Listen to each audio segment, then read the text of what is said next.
Welcome to Wrestle Capsule. My name is B, and this is a channel where you're going to be getting your weekly dose of pro wrestling talk, and this is another off-the-cuff episode. If you guys have not watched the other two episodes of this series, I'm going to put a link up here button so you guys can check out the other two. But this episode is just going to be about AEW and WWE in general. I've been wanting to get this off my chest for a while now, and I feel like this is the perfect episode to do so. Pro wrestling has been on fire lately. AEW and WWE have been doing the dang thing. I have been feeling it. Probably noticed that there was a point in time where I stopped talking about AEW on this channel. And I mean, aside from the fact that my time has been consumed with other things outside of Wrestle Capsule, with work and life and all this stuff like that, and I still wanted to create content for you guys back when I was doing the reviews. WWE was just sort of that thing that I can always go to. But with AEW, it was getting harder and harder to watch. There was just things that I was just getting so pissed off with Tony about. One of them being the women's division at AEW, which honestly still pisses me off. It's still like, I see he's trying, and the effed up part is, when it comes to the women's division, AEW, the only person that really has my attention right now is timeless Toni Storm. Like, the girl is in her prime right now in terms of her character, the metamorphosis of this, like, this, 20s, where they had freaking, like, those silent films. Like, I love what this girl is doing. Like, she's on her character building type tip right now, and I'm loving it. I'm hoping that Tony Khan is going to not only continue to build on this with Toni Storm, but that it'll have some sort of resolution to it. Now, if he's got this girl going out doing her biggest and best stuff right now, only for it to flop and not have any sort of, like, even if it's not a championship reign, which quite frankly, I would not mind seeing timeless Toni Storm have the AEW Women's World Championship right now. Even though we love Hikaru Shida, I feel like it would be even more interesting with this version of Toni as a champion. I would be happy, but even if she doesn't, if there's some sort of something to the storyline, maybe her and Saraya will get back into it again. She needs a foil to her. She needs someone that she can go up against. Her storyline by herself is amazing, but she needs somebody to kind of bounce off of, you know what I'm saying? A feud that we can see this elevating. But I'm kind of getting off topic. But then again, this is the off the cuff. Okay, it's off the cuff. I am intrigued by the whole Sky Blue and Willow Nightingale tease of a heel turn. Ever since, Julia Hart, the spit in these women's eyes and made them straight up like are they gonna eventually join the House Black or what? Like, Julia Hart has been, oh my gosh, don't even get me started on this girl. I've literally watched this girl grow up before my eyes. At first, when she got into the House of Black, she was wearing the hat and she was wearing all black and she had her eye, the contact in the eye looking creepy. Like, I wasn't feeling it, but now I'm feeling it. One thing I do want to say kind of pissed me off. I mean, I get it. We're trying to put over Chris Statlander even more. She's a TBS champion. We need to give her more competition. It's like the same thing I could say about Rhea Ripley and her WWE Women's World Championship thing, like needing more competition. Like, same thing with Chris. And I get when you have Julia Hart, who was currently at the time having a streak where she was just freaking up women in the division back to back to back. And for her to lose, I was like, what are you doing, Tony? What are you doing, Tony? AEW has just been, it hasn't been cringy for me. I've been enjoying watching AEW, the stuff that MJF is doing, the stuff that Adam Cole is doing right now with the Next Strong and Roderick Strong and the Kingdom Group. Adam Cole being separated from MJF and Adam being manipulated from Roderick, and MJF dealing with the shiznit with Jay White and the freaking, oh my gosh, the Bang Bang Bang group, Jay stealing MJF's belt. It has been so good. Not to mention, don't even get me started on Edge being in AEW and the storyline he's having with Christian Cage and with Edge coming to AEW. I mean, we already had Christian Cage doing some of the most amazing storylines in AEW with him now being the TNT champion, Luchasaurus, and that whole situation. But then recruiting Nick Wayne and all this stuff. And oh my goodness, the interview from this past Wednesday with his mom and JR, like the Swerve and Adam Page thing. I could go on and on. Oh my gosh, like it's been so good. And then not to mention MJF. Let's just talk about MJF just really, really quick before I move on. MJF has single-handedly just taken over in such a dope freaking way. He's in so many different storylines and he's able to keep them going and keep each and every one of them engaging. I already talked about the whole Jay White thing.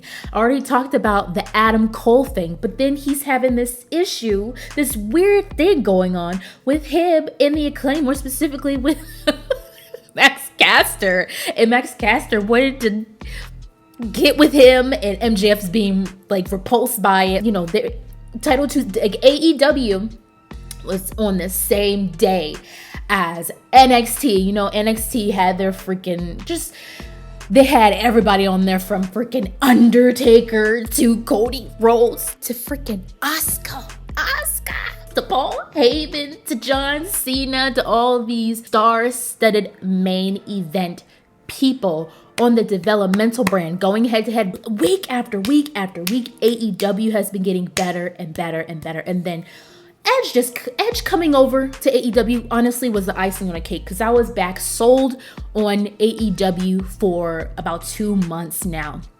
Not to say that I hadn't been watching it before those 2 months. I've been keeping track because I can't help myself. I love wrestling and I like to, even though I might not be fully invested, I still like to know what's going on in case something pop off. Good thing I was, because it doesn't seem like I'm just coming back in and wondering what the F is going on. But then you look on WWE and you have Jade Cargill. They're teasing Jade Cargill coming out. I really do think this girl is just going to be officially on Monday Night Raw. Her and her run-in with Becky Lynch. Oh, I cannot wait. And then Becky Lynch, they're still teasing the whole Becky Lynch and Rhea Ripley situation that they teased a while back, the creative seat. I don't know about y'all, but I'm totally seeing the difference between when Vince McMahon was, definitely in Triple H's ear, whether you guys want to dispute it or not. I see what I see. The product always tells. I can see the difference between when Vince was in there really switching things up, undoing the very storylines that Triple H has been building for months, versus the shift of Endeavor literally pulled Vince McMahon out of the creative seat. Vince had his grubby hands on creative, versus when Triple H got his 99.9% back in the creative.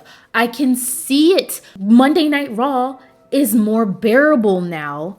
Before, the very people that Triple H fought to bring back to WWE, we're seeing people that we have not seen in a while, people that Triple H had been pushing prior to Vince coming back in, assuming his role as chairman. Like, we're seeing Candice LeRae, we're seeing Johnny Gargano and Tommaso Ciampa having a little DIY reunion. We're seeing more Indy Hartwell now. We're seeing Xia Li trying to snatch Becky Lynch's ball. Like, backstage, she was ready to scrizz. Katana Chance and Kaden Carter, Tegan Knox, which was originally trying to put them back on TV, because we have so many people on the roster between Raw and SmackDown. And some other things I want to talk to you guys about when it comes to Monday Night Raw and Friday Night SmackDown. Even though I have not been a huge fan of Cody Rhodes and Jey Uso becoming the undisputed WWE Tag Team Champions, I'm actually glad that Damian Priest and Finn Balor won them back. Judgment Day has continuously been on fire, okay?